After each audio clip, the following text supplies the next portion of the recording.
C'est bon?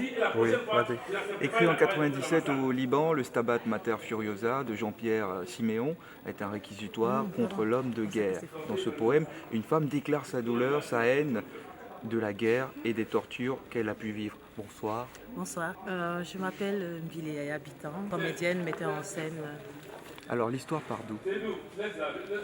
L'histoire, en fait, c'est un texte qui m'a accroché par sa quatrième de couverture, parce que ça présentait une femme debout qui prend la parole et qui s'adresse à un homme de guerre. Et quand je l'ai lu, la première lecture a été déterminante pour moi parce que je n'ai pas pu m'empêcher de pleurer en le lisant, mais pas que pleurer parce que je me suis mise sans tenir compte des regards des gens. Je me suis mise dans un banc public. Après avoir acheté le livre, j'ai commencé à le lire.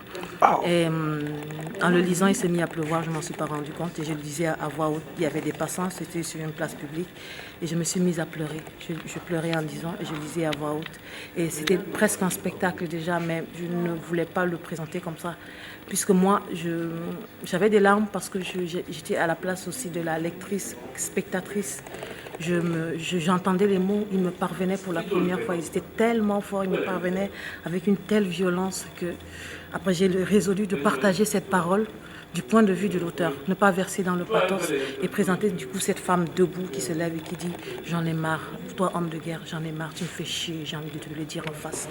Donc c'est un peu ça l'idée du spectacle. C'est clair, ce réquisitoire, il est puissant.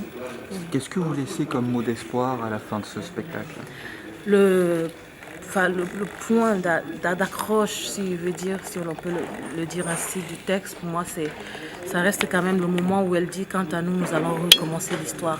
Et recommencer l'histoire, c'est quoi? C'est éduquer les enfants d'une autre façon, leur apprendre la douceur, leur apprendre une nouvelle façon de vivre, de voir les choses, leur apprendre la beauté. Ils ne peuvent s'émerveiller que devant un vol de perdrix, parce que malheureusement, on ne s'émerveille pas assez.